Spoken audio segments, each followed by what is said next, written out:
அனைவருக்கும் வணக்கம். தீர்மானம்ல இன்னைக்கு நம்ம ஈரோடுல நாம் தமிழ் கட்சியோட கொள்கை பரப்பு செயலாளர் நம்ம சரவணன் அவர் இருக்காரு. அவர்கிட்ட இந்த கள சூழலை பத்தி நம்ம கேட்டு தெரிஞ்சுக்கலாம். வணக்கம். வணக்கம்.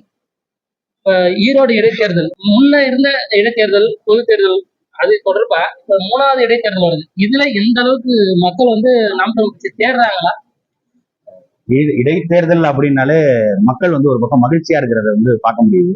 என்னன்னா அதுவும் குறிப்பாக இந்த ஈரோடு கிழக்கு அதிகமாக இடைத்தேர்தல் நடந்த பட்டியல் பார்த்தீங்கன்னா விக்கிரவாண்டியும் ஈரோடு கிழக்கும் தான் அதிகமா நடந்திருக்கு. இந்த ஒரு கடந்த சமீபத்துல ஒரு 10 ஆண்டுகள்ல அதிகபட்சமான இடைத்தேர்தல் விக்கிரவாண்டி சந்திச்சிருக்கு. அதே போல ஈரோடு கிழக்கு. விக்கிரவாண்டியில நம்ம இடைத்தேர்தலுக்கு போயிருந்தப்போ அங்க எல்லா கட்சிகளும் போட்டியிடுவாங்க அப்படின்ற ஒரு பார்வை இருந்துச்சு. அது கடைசியில அதிமுக போட்டி இல்லைன்னு அவங்க புறக்கணிச்சிட்டாங்க, தேமுதிக போட்டி இல்லைன்னு புறக்கணிச்சாங்க. ஆனா இப்ப இங்க ஈரோடு கிழக்கு பொறுத்த வரைக்கும் எல்லா கட்சிகளும் புறக்கணிச்சிட்டாங்க. இங்க களத்துல 2 கட்சி தான், ஒண்ணு திமுக திராவிட கோட்பாடு, இன்னொன்னு நாம் தமிழ் கட்சி தமிழ் தேசியம். இந்த 2 கட்சிகள் தான் மற்ற சுயேட்சை வேட்பாளர்கள்லாம் நிக்கிறாங்க. மக்கள் மனநிலையை பொறுத்த வரைக்கும் கடந்த தேர்தலுக்கு 15,000 ரூபாய் கிட்ட பணம் கொடுத்தாங்க, பட்டி மாடல்லாம் அமல்படுத்தினாங்க. மக்களை கொண்டு போய் பட்டியல கொண்டு போய் அடைச்சு வச்சுக்கிட்டு அங்க அவங்களுக்கு ஒரு நாளைக்கு சும்மா உட்கார்ந்து சும்மா உட்கார்ந்து இருக்கிறதுக்கு ஒருத்தவங்க பணம் கொடுப்பாங்க அப்படின்னா அது திமுகவில் தான் முடியும். அப்படி 500 ரூபாய் ஒரு ஆளுக்கு கொடுத்தாங்க. நம்ம என்ன சொன்னோம்னா, நீங்க கடந்த இடைத்தேர்தலில் நீங்க அவருக்கு வாக்கு செலுத்தாதீங்க, அவரு உடல்நிலை சரியில்லை, ரொம்ப மூத்தவரா இருக்காரு, அவருடைய மகனை அவர் இழந்துட்டு இருக்கிறாரு, ஏன் அவருக்கு வாக்கு செலுத்துறீங்க, அதை விட்டுட்டு மாற்றுறதுக்கு நீங்க இங்கிட்டு மாத்தி வாக்கலீங்க அப்படின்னு சொல்லி சொன்னோம். மக்கள் அவங்களுக்கு வருமானம் தேவைங்கிறதுனால அதை வேணும்னே அவங்க பண்ணியிருப்பாங்களோ அப்படின்னு தோணுது. இப்ப இந்த காலத்துல மக்கள் நமக்கு நாம் தமிழர் கட்சிக்கு தமிழ் தேசிய அரசியலுக்கு அதிகமாக ஆதரவு கொடுக்குறாங்க. ஏன்னா தொடர்ச்சியா மக்கள் பார்த்துக்கிட்டே இருக்காங்க. எந்த இடைத்தேர்தல் வந்தாலும் அல்லது மாநகராட்சி தேர்தல், ஊராட்சி மன்ற தேர்தல்கள் அல்லது பொது தேர்தல்கள், நாடாளுமன்ற தேர்தல், எந்த தேர்தல் வந்தாலும் இவ்வளவு தோல்விகளை சந்தித்த பிறகும் கிட்டத்தட்ட 2016 இருந்து 9 ஆண்டுகள் பயணிச்சாச்சு தேர்தல் அரசியல். 9 ஆண்டுகள் தொடர்ச்சியாக தோல்விகளை சந்திச்சோம். ஆனா உறுதியா களத்துல நிக்கிறாங்க அப்படிங்கும்போது மக்களுடைய பார்வை நாம் தமிழ் கட்சி மீது, தமிழ் தேசத்தின் மீது திரும்புது. இப்படி திமுகவுக்கு ரொம்ப டப்பு கொடுத்து அவங்க போராடுறாங்க. கடைசி வரைக்கும் களத்துல நிக்கிற அதிமுக பின்வாங்கினது போலவோ, பாஜக பின்வாங்கினது போலவோ, தேமுதிக, பாமக போன்ற கட்சிகள் பின்வாங்கினது போலவோ இல்லாம உறுதியாக திமுக அவங்க எதிர்க்கிறாங்க அப்படிங்கிற மனநிலையில மக்கள் ஆதரவாகத்தான் இருக்கு. எங்களுக்கு அதிக பாதுகாப்பு திமுக அரசுல தான் இருக்கு அப்படின்ற மாதிரி ஒரு பிம்பத்தை கட்டமைக்கிறாங்க. ஆனா இன்னைக்கு ஒரு சென்னையில ஒரு நடந்த விஷயம் என்னன்னா, பள்ளி குழந்தைகள் 3 பேரை அவங்களோட காதலர்களோட உதவியோட பாலியல் வன்கொடுமையில் ஈடுபட்டு இருக்காங்க அப்படின்னு சொல்லி ஒரு வழக்கு பதிவு பண்ணிருக்காங்க. அது போய் கொடுத்த உடனே அந்த வழக்கை எடுத்துக்கல, தொடர்ந்து அவங்க பெற்றோர்கள் போராடிட்டு இருக்காங்க. அதனால பெண்களுக்கும் மாணவிகளுக்கும் எந்த அளவுக்கு இந்த திமுக அரசு பாதுகாப்பு அதிகாரத்துல இல்லாத போது எதிர்கட்சியாக இருக்கும் பொழுது ஐயா ஸ்டாலின் அவர்கள் இந்த பொள்ளாச்சி விவகாரத்துக்கு ரொம்ப பொங்கி பேசினார். இந்த மாதிரி அதிமுகவுடைய நபர்களுடைய தொடர்பு இருக்கு, அதுக்கு எஃப்ஐஆர் போடுறதுக்கு 12 நாள் ஆச்சு. இப்ப சட்டமன்றத்துல கூட அண்ணா பல்கலைக்கழக மாணவியுடைய பாலியல் தொந்தரவு வழக்கு பதிவு நாங்க அடுத்த நாளே எஃப்ஐஆர் பதிவு பண்ணிட்டோம். ஆனால் நீங்க பொள்ளாச்சி விவகாரத்துல பண்ணும்பொழுது 12 நாள் கழிச்சு தான் நீங்க பதிவு பண்ணீங்க அப்படின்னு இதே ஐயா ஸ்டாலின் அவர்கள் குற்றச்சாட்டு வச்சிருக்காரு. ஏற்கனவே அவங்களுடைய போராட்டங்கள் எல்லாமே பொல்லாத ஆட்சிக்கு பொள்ளாச்சியை சாட்சி அப்படிலாம் பேசினாங்க. ஆனா அதன் பிறகு பெண்களுக்கு தமிழ்நாட்டில் பாதுகாப்பு இருக்கும், திமுக ஆட்சிக்கு வந்தா பெண்களுக்கு பாதுகாப்பு கொடுப்போம், அந்த காசின்னு ஒருத்தன் இருந்தவன், இவங்க எல்லாரும் அதிமுக ஆட்சி காலத்துல கைது செய்யப்படும். இப்ப குறிப்பா அண்ணா பல்கலைக்கழக விவகாரத்துல கைது செய்யப்பட்ட அந்த ஞானசேகரன்ற நபர் அதிமுக ஆட்சி காலத்துல இதே மாதிரி பாலியல் புகாருக்கு உட்படப்பட்டவர். அவரை கைது பண்ணி சிறையில வச்சிருந்திருக்காங்க. திருப்பி பிணையில அவர் வெளியே வந்திருக்கிறாரு. ஒரு மாணவியை மறுபடியும் உங்க ஆட்சி காலத்துல உங்க கட்சியினுடைய அபிமானி ஐயா ஸ்டாலின் அவர்களுடைய பாசல சொன்னா அபிமானி உங்களுக்கு காசு கொடுத்து, உங்களுக்கு ஓட்டு பிச்சை எடுத்து கொடுத்து, அந்த தெரு மக்கள்கிட்ட போய் திமுக காரனா அடையாளப்பட்ட அந்த பிரியாணி கடைக்கான ஞானசேகரன் உங்க தம்பி, உங்கள் மரியாதைக்குரிய ஐயா அப்பாவுடைய தம்பி இருக்காருல்ல, அந்த தம்பி அந்த பெயர் கொண்ட ஞானசேகரன் அவர் இவ்வளவு பெரிய பிரச்சனையை ஏற்படுத்தி இருக்கிறாரு. அப்ப அதுலயே தெரிய வேண்டாம் பெண்களுக்கு எவ்வளவு பாதுகாப்பு இருக்கு. காவலர்கள் கனிமொழி கூட்டத்துல இத்தனைக்கும் மகளிரணி செயலாளர், அவங்க மகளிரணி தலைவர், அவங்க கூட்டத்துல 2 காவல்துறை மகளிருக்கு பாலியல் தொந்தரவு கொடுத்தாங்க. திமுக ஸ்டேஷன்ல உட்காந்து கட்ட பஞ்சாயத்து தான் பேசுறீங்களே தவிர பெண்களுக்கு பாதுகாப்பாக நாங்க நடவடிக்கை எடுப்போம்னு போட்டீங்க. நீங்க தீர்மானம் போடுறீங்க, சட்டசபையில தீர்மானம் நிறைவேற்றுவீங்க, பெண்கள் பாலியல் தொந்தரவு உட்பட்டாங்கன்னா இந்த மாணவிகளுக்கு 18 வயதுக்கு கம்மியா இருக்கவங்களுக்கு இந்த தண்டனை, 18 வயதுக்கு மேல இருந்தா அந்த தண்டனை, அவங்களுக்கு இப்படி பண்ணா கடுங்காவல் தண்டனை, இந்த தண்டனை, ஆயுள் தண்டனை, இப்படி பண்ணா தூக்கு அப்படின்னு நீங்க சட்டமன்றத்தில் தீர்மானம் போடும். செயல்முறைப்படுத்தப்படுதா, இங்கு தண்டனைகள் பெற்றுக் கொடுக்கப்படுதா அப்படிங்கிற கேள்விதான் வருது. பெண்களுக்கு தொடர்ச்சியாக இங்க பாதிப்பு ஏற்பட்டுக்கிட்டு தான் இருக்கு. பெண்களுக்கு பாதுகாப்பு இல்லாத சமூகமாக இங்க தமிழ்நாடு மாறிட்டு இருக்கு. காரணம் இந்த திமுக தான். திமுகவுல இருக்கிறவன் தான் அத்தனை பேர் அநியாயம் பண்றான், திமுக இருக்கிறவன் தான் இந்த வேலையெல்லாம் செய்யறான். மாணவர்களுக்கு புகார் கொடுக்குறாங்க, இந்த மாதிரி மாணவிகள் எங்களுக்கு பிரச்சனை இருக்குன்னு புகார் கொடுக்குறாங்க. பெற்றவங்கள்ட்ட புகாரை வாங்கி நீங்க பதிவு செய்யறதுக்கு கூட நீங்க காலதாமதப்படுத்துறீங்கன்னா எப்படியும் சமாதானப்படுத்திடலாம். பிரச்சனை வெளியே தெரியாம, பிரஸுக்கு தெரியாம, மீடியாவுக்கு வெளியில போய் நாட்டு மக்களுக்கு தெரியாம மூடி மறைச்சிடலாம். தவறுகள் நடக்கிறது உண்மை. அந்த தவறுகளை உடனடியாக களையணுமே தவிர அதை மூடி மறைச்சு நீங்க அதை மக்கள்கிட்ட கொண்டு போய் சேர்க்க விடாம பண்றதுதான் இன்னைக்கு இருக்கிற திமுக அரசு செய்து. இங்க பெண்களுக்கு பாதுகாப்பு இல்ல. பெண்களுக்கு பாதுகாப்பு இல்லைங்கிறத விட இங்க யாருக்குமே பாதுகாப்பு கிடையாது. நீங்க காவல்துறையினருக்கு பாதுகாப்பு கிடையாது, இங்க மாணவர்களுக்கு பாதுகாப்பு கிடையாது, மீனவர்களுக்கு பாதுகாப்பு கிடையாது. நேற்று கூட 28 மீனவர்களை கைது பண்ணி கொண்டு போயிருக்காங்க. எந்த பாதுகாப்பும் கிடையாது.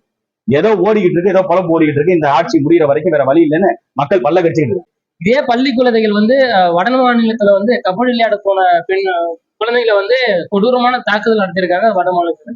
அது குறித்து எந்த இடத்துலயும் கேள்வி எழுப்பும் போது இல்ல அங்க போனாங்க, விளையாடினாங்க, வந்தாங்க, அங்க எந்த ஒரு சம்பவம் நடக்கல அப்படின்ற மாதிரி விளையாட்டுத்துறை அமைச்சர் வந்து தகவல் கொடுக்குறாரு. இது எந்த அளவுக்கு உண்மை? இல்ல, அவங்க தாக்குனது உண்மை அப்படிங்கறத நம்ம காட்சிகள்ல பாத்துட்டோம். எல்லாமே நிர்வாக திறன் இல்ல, இவங்களுக்கு நிர்வகிக்க தெரியல. ஒரு பிரச்சனை வேற ஒரு மாநிலத்துக்கு போயிருக்கிறாங்க, அங்க வந்து ஒரு சண்டை நடக்குதுன்னா அரசாங்கம் பொது தெரிஞ்சு கேள்வி கேட்கணும். நீ இங்க இருந்து பஞ்சாப்ல போய் என்னுடைய மாணவிகளை அடிச்சிருக்காங்க, அது சக மாணவர்கள் அடிச்சாங்க இல்ல சக மாணவிகள் அடிச்சாங்க, அதை விடுங்க, அந்த கோட்பாட்டுக்கு போறவங்களை பத்திரமா கூட்டு போயிட்டு கொண்டு வந்து திருப்பி விட முடியல. அங்க ஒரு சிக்கல் நடக்குது, உடனடியா இங்க இருந்து கிளம்பி போயிருக்கணும்ல. இதே அக்கா கனிமொழி 2G வழக்குல கைது செய்யப்பட்டுவாங்க, சிறைப்படுத்தப்பட்டுவாங்க, திகார் செயலுக்கு கொண்டு போயிருவாங்கன்னு உடனே இங்க இருந்து பிளைட் பிடிச்சிட்டு ஓடினாரு முத்துவேல் கருணாநிதி. நீங்க பெத்த பிள்ளைக்காக ஓடுனீங்க, இது எவனோ பெத்த பிள்ளை தானே நீங்க அடி வாங்க விட்டு வேடிக்கை பார்த்துட்டீங்க, அப்பெல்லாம் ஒண்ணு நடக்கலன்னு பேசுறீங்க. இதே உதயநிதி ஸ்டாலினுடைய பையன் இன்பநிதி ஸ்டாலின் ஏர்போர்ட்ல விடலன்னு அமைச்சர் பெருமக்கள் போறாங்க, ஏர்போர்ட்ல இருங்க ஒரு 5 நிமிஷம் இருங்க செக் பண்ணிட்டு அனுப்புறோம் அப்படின்னு நிறுத்தினதுக்கு வரிசையா ஏர்போர்ட்டுக்கு படை எடுத்தீங்க. முதலமைச்சர் இரவோட இரவா போனாரு, முட்டு புள்ள தானே, முட்டு புள்ள அங்க போயிருக்கு, விளையாடுற இடத்துல அடிபட்டு இருக்கு, அடிச்சிருக்கிறான், அதெல்லாம் ஒண்ணும் நடக்கல அப்படின்னு அங்க இருந்து 2 பயிற்சி ஆசிரியர்களை வச்சுட்டு இங்க பேட்டி கொடுக்குறீங்கன்னா, இங்க பெண்ணை அனுப்பி விட்டு பெத்தவன் அவங்க எவ்வளவு பாதிப்புல உட்காந்துருக்கும், அவனுக்கு எவ்வளவு பலி இருக்கும். நம்ம பிள்ளைய பாப்பாம பார்க்க மாட்டோமா, அடிபட்டு இருக்கா என்னாச்சுன்னு தெரியலையே, எவ்வளவு பதட்டத்துல இருப்பாங்க. ஒரு பொறுப்புள்ள அமைச்சர் அப்படிலாம் நடக்கலங்க. இங்க என்ன நடந்துச்சு, என்ன முன்னேற்பாடுகள் பண்ணிருக்கிறோம், அவங்களை உடனடியாக அங்க இருந்து நாங்க இங்க வர வச்சிருக்கிறோம். அந்த போர்டு அசோசியேஷன் எந்த போர்டு வந்து இதை நடத்தினாங்களோ, விளையாட்டு போட்டியில நடத்தினாங்களோ, அவங்கள்ட்ட நாங்க வந்து விசாரணைக்கு கேட்டிருக்கோம். இல்ல அவர்கள் மீது நடவடிக்கை எடுக்கிறது ஒன்றிய அரசாங்கத்தில் நாங்க பேசிருக்கோம். அந்த மாதிரி ஆக்கப்பூர்வமா தான் பேசிருக்காரா? ஒண்ணும் இல்லை, ஏன்னா விவரம் தெரியாது. அங்க என்ன நடந்துச்சுன்னு இவங்களுக்கும் தெரியாது, அங்க இருக்கவங்களும் கன்வே பண்ணாலும் இவங்க சொல்லவும் மாட்டாங்க. ஏன்னா இவங்களுக்கு நிர்வாகத்திறன் இல்லைங்கிறத மக்கள் கண்டுபிடிச்சிருவாங்கிற பயத்திலையும் பதட்டத்திலையும் சமாளிக்கிறதுக்காக தான் வேலை நடக்குதே தவிர அதை முறைப்படி எப்படி அணுகணுங்கிறது உங்களுக்கு தெரியல. விளையாட்டுத்துறை அமைச்சர் அவர் நேரடியா மத்திய விளையாட்டுத்துறை அமைச்சரை கூப்பிட்டு நீங்க ஒரு விளையாட்டு இது நடத்துறீங்கன்னா அங்க பாதுகாப்பு உறுதி செய்யப்படணும்ல. 2 மாணவர்களுக்கு நடுவுல விளையாட்டு போட்டியில போட்டி இருக்கலாம், அது முரணாக மாறிடக்கூடாது, அதுக்கான கட்டுப்பாடுகள் என்ன, இதெல்லாம் வச்சுதானே நீங்க பிரிகாஷன் வச்சுதானே நடத்தணும். அது இல்லாம இப்படி தாக்குற அளவுக்கு நீங்க ஏன் விட்டுருக்கீங்கன்னு கேள்வி எழுப்பியிருக்கணும். இன்னும் ஒன்றிய அரசாங்கத்தை பத்தி அவங்க ஒரு வார்த்தை கேட்டிருக்காங்க, ஒண்ணும் பேசல. அதுல இருந்தே தெரிய வேண்டாம் நீங்க சும்மா நாடகம் தான் போடுறாங்க. 2 சம்பவங்கள் வந்து அடுத்தடுத்து நடந்துட்டு இருக்கு. இதனோட தாக்கம் வந்து ஈரோடு இடைத்தேர்தல் ஏதாவது தெரியுங்க?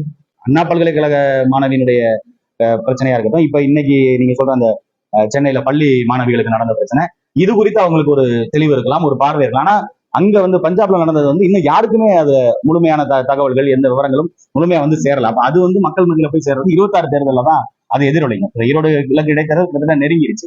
அப்படி இருக்கும்போது இது அதுல பிரதிபலிக்குமாங்கிறத விட ஒட்டுமொத்த பெண்களுக்கு இந்தியாவிலையும் குறிப்பாக தமிழ்நாட்டிலையும் பாதுகாப்பு இருக்கா அப்படிங்கிற வாதத்தை நம்ம மக்கள் இடத்துல வைக்க முடியும், மக்கள் மன்றத்துல மக்கள் முடியும். ஈரோடு இடைத்தேர்தல்ல வந்து பெரியார் அவமரியாதையா பேசிட்டாரு அப்படின்னு சொன்னாங்க. அதை ஏத்துக்கிட்டு இங்க இருக்கிற சில பேர் வந்து சீமான் வந்து இந்த பரப்புரைக்கு வரக்கூடாது அப்படின்ற மாதிரி எதிர்ப்பு தெரிவிச்சாங்க. அதுக்கு இல்ல, பரப்புரைக்கு வரக்கூடாதுன்னு தடுக்கிற உரிமை வந்து யாருக்கும் கிடையாது. அது வந்து யாராக இருந்தாலும் சரி, ஜனநாயகத்துல யார் வேணாலும் பரப்புரை பண்ணலாம், யார் வேணாலும் போய் வாக்கு கேட்கலாம், அதை வந்து தடுக்கிற உரிமையா இருக்கு. இங்க சில பேர் வந்து பெரியாரினுடைய பேரன்கள், நாங்க வந்து பெரியார வந்து போற்றுறோம், நீ எங்க வீட்டுக்கு வரக்கூடாது, உங்க வீட்டுக்கு வரக்கூடாது, உன் வீட்டுக்கு வரல, நான் மக்கள்கிட்ட போய் வாக்கு கேட்க போறோம், எதிர்ப்பு தெரிவிக்கிறாங்க. எதிர்ப்பு எங்க தெரிவிச்சாங்க? ஒரு 4 பேர், அது 4 பேர் சுகர் பேஷண்ட். அவங்க வீட்டு வாசல்ல நின்றுட்டு இருந்தாங்க. அதே இடத்துல 1.5 மணி நேரம் நானும் தம்பி சல்மானும் பேசிட்டேன். ஏன் அப்போ உங்களுக்கு கோவம் வரல? சீமான வந்து நீங்க நாம் தமிழர் கட்சி பேசிட்டாங்க, தலைமை ஒருங்கிணைப்பாளர் பேசிட்டாரு, அவரை வந்து நீங்க எதிர்க்கிறீங்க, அவர் வரக்கூடாதுங்கிறீங்க, அவர் வரல, நாங்க தம்பியில வந்து பேசலாமா? தம்பி வந்து பேசலாம்னு சொல்லுங்க. அண்ணன் வந்து பேசினாருன்னா கொஞ்சம் சாஃப்டா பேசுவோம், நாங்க அதை தான் சொல்றோம். அண்ணன் மாதிரி நாங்க இல்ல. எங்க அண்ணன் அடிக்கடி சொல்லுவாரு, தலைவர் அளவுக்கு நல்லவன் நான் கிடையாது, நான் வச்சு செய்வேன் பாரு. அண்ணனை விட நாங்க வந்து வச்சு செய்யறது நாங்க தயாரா இருக்கோம். அண்ணன் வர வேண்டாம், நாங்க வர்றோம், வா நீ எங்கள்கிட்ட வந்து பேசு. திருமுருகன் காந்தியில இருந்து இங்க இருக்கிற அந்த சில 32 அல்ற சொல்றீங்க. சீமான் வந்து விவாதத்துக்கு தயாரா, விவாதத்துக்கு நீ அங்க போற, நீ முதல்ல எங்கள்கிட்ட வா, எங்களை தாண்டி அப்புறம் எங்க அண்ணன் போலாம். நீ வர்றதா இருந்தா, எங்க அண்ணன் வர்றதா இருந்தா வர சொல்லு. ஸ்டாலின், RS பாரதி, ராஜா, அவருங்கெல்லாம் இருக்காங்கல்ல, அவங்கள வர சொல்லு, அவங்கள யாராவது ஒருத்தர் வர சொல்லுங்க, உட்காந்து விவாதம் பண்ணும். பெரியார் என்ன பண்ணாரு, என்ன பேசினாரு, அது அங்க பேசணும். 4 பேர் ஒரு தெருமுக்குல நின்றுட்டு 4 பேர் எதிர்க்கிறத வந்து ஒட்டுமொத்த ஈரோடு மக்களும் எதிர்ப்பு தெரிவிச்சாங்க. ஒட்டுமொத்த மக்களும் வந்து சீமானை விரட்டி எடுத்தாரு. சும்மா வாய்க்கு வந்ததை எழுதி விடுறது, ஏன்னா எங்கேயோ உட்காந்து எழுதுறது தானே. நம்ம சென்னையில எங்கிட்டாவது வீட்டு வாடகை கொடுக்க முடியலன்னா பக்கத்து தெருல போய் 4 பேர் பிச்சை எடுத்து அங்கே உட்காந்து. ஆனா இங்க என்ன கல சூழ்நிலை அப்படிங்கறத இங்க வந்தாதான் தெரியும். ஆள் நல்லா இருக்கும். யாரு வந்திருக்கா, வாங்க இங்க வந்து விவாதம் பண்ணுங்க. அப்படி பெரியாரை எதிர்க்கிறோம் அப்படின்னா, பெரியாரை நீங்க ஆதரிக்கிறீங்கன்னா நீங்க ஆதரிச்சு பேசுங்க, தெருவா பேசுங்க. நாங்க பெரியார் என்னென்னலாம் பேசியிருக்காரு நாங்க பேசுறோம். எதிர்ப்புங்கிறதெல்லாம் இல்ல. இங்க சும்மா அந்த ஊடகத்துக்கு முன்னாடி அவங்க காண்பிக்கிறதுக்காக ஒரு 4 பேர் சேர்ந்துக்கிட்டு நாங்க வந்து எதிர்ப்பு தெரிவிக்கிறோம், எங்க தெருவுக்குள்ள வரக்கூடாது, எங்க ஊருக்குள்ள வரக்கூடாது சொல்றதெல்லாம் வெளியூர்காரனா இருக்காங்க. ஆனா இங்க வந்து யாரும் அப்படி இல்ல, மக்கள் அப்படி எதிர்ப்பும் தெரிவிக்கல. ஈரோடு கிழக்கை பொறுத்த வரைக்கும் அமைதியா தான் இருக்கு. கருத்துக்களை பகிர்ந்ததுக்கு மிக்க நன்றி. நன்றி.